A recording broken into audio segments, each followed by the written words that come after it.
Bro, I'll buy this deal right now. When I heard the numbers, when I saw the purchase price, this is what I said. Is this available right now? It's available right now. Welcome, BiggerPockets. Pace and Jamil here for another episode of Buy This or Buy That. We are so grateful that the BiggerPockets community loved underwriting deals with us, and so we have gone back to the community and asked for deal submissions to be sent in so that we could evaluate them live for you guys to determine if we should buy this or buy that.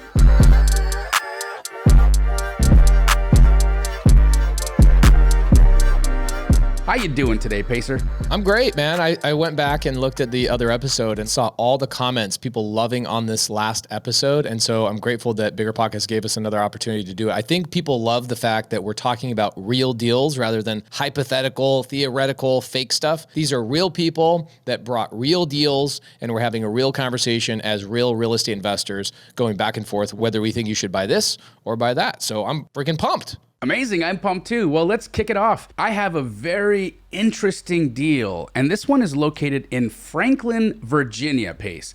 It is so outside of my wheelhouse that I'm really happy that I'm gonna talk to you about this because it's something that I think you might have some interest in. And so I'm hoping that as we talk about this, you might determine that we buy this or maybe not. Ooh. But let's talk about the deal. So we've got a 90-unit motel in Franklin, Virginia.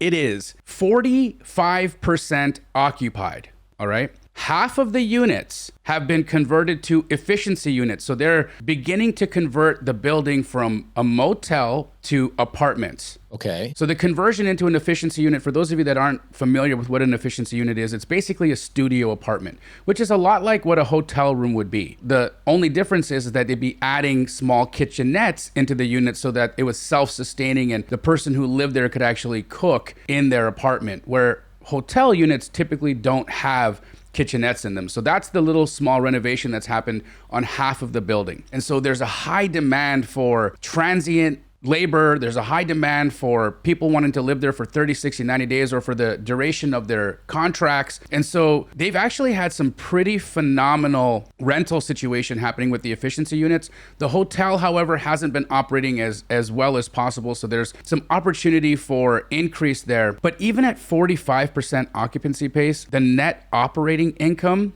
on this is $268,399.88. The purchase price, $1.4 million.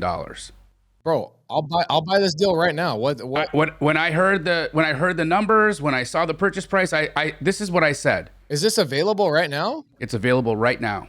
The only part that rubs me the wrong way is when I looked at the financials, the CapEx or any of the improvements were zero. Oh, that's wrong, obviously. And I can't buy that. And so that tells me that there could be some funky accounting going on here. And so I'd really want a long feasibility period to just dive into the numbers and really dissect what's happening there. Maybe monitor the books for 30 days to understand what the actual gross income is on a 30-day period. I mean, it did look like they were being somewhat honest about expenses because they're running at about 60% expenses. So they got 40% profitability there, which actually makes sense to me. So, I'm on the fence with respect to the accounting, with respect to the, how valid these numbers are. But even then, 90 units for $1.4 million, say this guy made up all the numbers. That's still a decent deal. Price per door, it's like $15,000. Bro, I literally am like, how do we buy this today? Well, we can. Are we sure we even want to hear the second house that I have to present? Because this sounds like it's buy that. My feeling is a couple things I don't like about it. Thing I don't like about it is it's in Franklin, Virginia. Not that that's a bad area to live, but there's a small population there. And what does that mean for future growth of our rent roll, right? In Arizona, you can raise your rent in Phoenix probably every 24 months. Significantly, not like $25, like $100, $200, $300 per unit every couple of years. In Franklin, Virginia, where there's not a lot of people moving to, the population's not growing, there's less demand for everything. Correct. So we're not going to be able to bump our rents a lot every couple of years. And also, what if the population of Franklin, Virginia is actually dwindling? I would almost say that it's probably holding pretty steady or on a slight decline. Yeah, its population, just so you know, is 8,100 people, and it has declined 1% in the last 2 years. So it's actually lost 81 people in the last 2 years. So essentially, if you've ever heard the phrase, don't try and catch a falling knife, this deal could be a falling knife. When you're going and buying and holding, my buy box says, if the population is not growing 0.8% or more per year, I will not invest and hold in that area, no matter how good the deal is. So even though it's really sexy by the numbers, yeah, this may not be the one. Let's take a look at your deal and compare it. Okay, well, I got a good one for you. Okay. This actually came from an Astro student. Amazing. Yep. Sun City, Arizona. And what people need to know about Sun City, Arizona is that it's where snowbirds live. So what happens to the population half the year, Jamil? They disappear. They don't live there any longer because the snowbird population are folks that come in from colder climates. Oftentimes it's Canada, the Midwest, and they just come in, they hang out in Arizona, they soak up the sun, they get a tan, and then they head back home, back to where they live when the seasons change. And so it's very seasonal over there.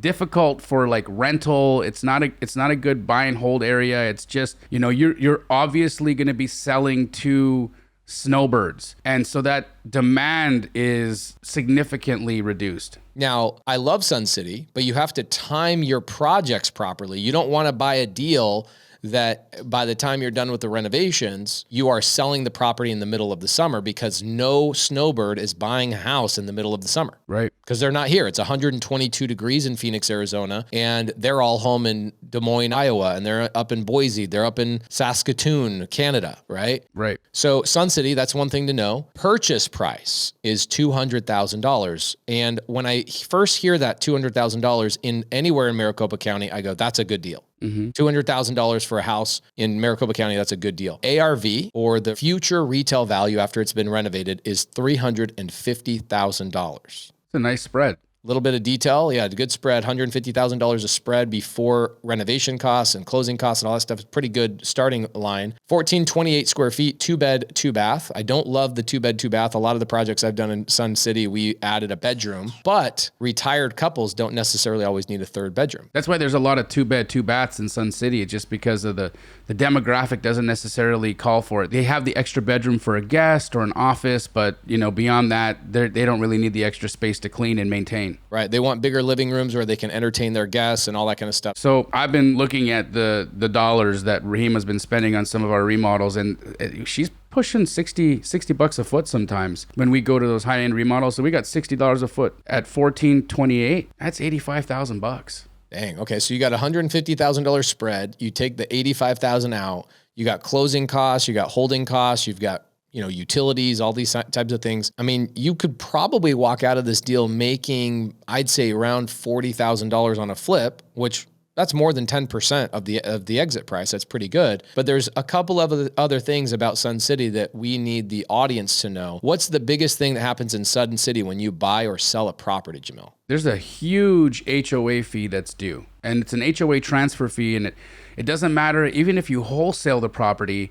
you're going to pay it. So if you do a double close in Sun City, you're going to pay that $4,200 HOA transfer fee 2 times. They're relentless about collecting those fees. Now, if you go to Sun City, you'll understand why. There's not even a piece of chewing gum on the street there. They hire people to come up and clean up everything and everywhere. It's the most spotless suburb in all of Maricopa County, in my opinion. My feeling is a deal that we penciled in originally somewhere around $40,000 in net profit. It seems like you're going to be closer to the $30,000 range. So $30,000 net on a quick flip. It's not the tastiest thing, but I also know Sun City, they're not challenging renovations. They're pretty simple. It's single story. The outside of properties don't need big landscape budgets and stuff like that. You just have to probably paint the outside, renovate the inside. You're in and out probably within 3 months. I'm kind of leaning, I don't know about you, but I'm leaning towards the Sun City deal, because I would rather take a $30,000 guarantee that I could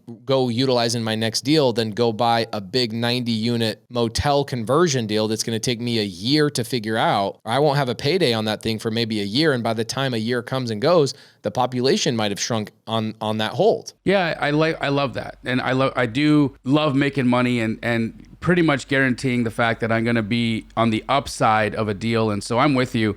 I'm probably going to choose, I'm choosing the Sun City deal at $200,000, but I'm also going to try for a significant credit. I'm going to try to get $8,400 at minimum off the price so that I can at least compensate for the HOA transfer fee that I'm likely going to be paying 2 times. Love it. Absolutely love it. I think if I'm a brand new person in the business, first deal, I'm staying away from the hotel and I'm going towards the single base hit in Sun City. Awesome.